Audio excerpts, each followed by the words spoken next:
మన దేశంలో అనేక ప్రాంతాల సంస్కృతుల్లో గర్భిణీ స్త్రీలకి సీమంతం చేసినప్పుడు గాజులని కానుకగా ఇవ్వటం ఆచారంగా ఉంది. పరిశోధనల ప్రకారం దాదాపు 27 వారాల గర్భం తర్వాత గర్భస్థ శిశువులు తల్లి పొట్ట లోపలి నుంచి బయటి శబ్దాలను వినగలరు. గాజు వంటి పదార్థాలతో చేసిన గాజులు చేసే శబ్దాలు వినడానికి మృదువుగా ఉంటాయి. స్త్రీలు పనులు చేసుకునేటప్పుడు వచ్చే లయబద్ధమైన శబ్దాలు గర్భంలోని శిశువులకు బయటి ప్రపంచాన్ని కొద్దిగా తెలియచేయడంతో పాటు జననం తర్వాత అవే శబ్దాలు కొనసాగితే తమ అమ్మలని వారు త్వరగా గుర్తుపడతారు. ప్రతి క్షణం చూడకపోయినా స్త్రీలకి పిల్లల జాడ తెలుస్తూనే ఉంటుంది. పిల్లలు దూరంగా వెళ్లినా లేక వెళ్లకూడని వైపులకు వెళ్లినా తల్లులకి వెంటనే తెలుస్తుంది. అలాగే స్త్రీల గాజుల శబ్దం శిశువులకు ఆకర్షణీయంగా ఉండి వారి దృష్టి అమ్మ మీదే ఉండేలా చేస్తుంది. జననం తర్వాత గాజుల శబ్ద ప్రభావం. సంతానం కలిగిన తర్వాత మహిళలు వారి దైనందిన కార్యక్రమాల్లో ఉన్నప్పుడు శిశువులను ఒకచోట విడిచి ఆయా పనులు చేసుకోవాల్సి వస్తుంది.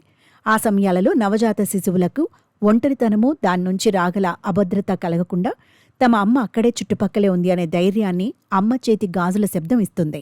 గాజుల రాపిడి వలన చేతులకి మంచి వైబ్రేషన్స్ కలిగి స్త్రీల హార్మోన్లు సమతూకంలో ఉంటాయని కొందరంటారు. కానీ దీనికి శాస్త్రీయమైన నిరూపణలు లేవు. అలాగే ఈ రాపిడి వల్ల కొన్ని వ్యాధులు తగ్గుతాయని అంటుంటారు. కానీ వాటికి కూడా శాస్త్రీయమైన నిదర్శనాలు లేవు. అంతేకాదు, ఎన్ని గాజులు ఎంత పెద్దవి లేక చిన్నవి, ఎక్కడెక్కడ ధరిస్తే అవి వైద్యపరమైన సత్ఫలితాలను ఇవ్వగలవు అనే విషయంలో కూడా గట్టి రుజువులు లేవు.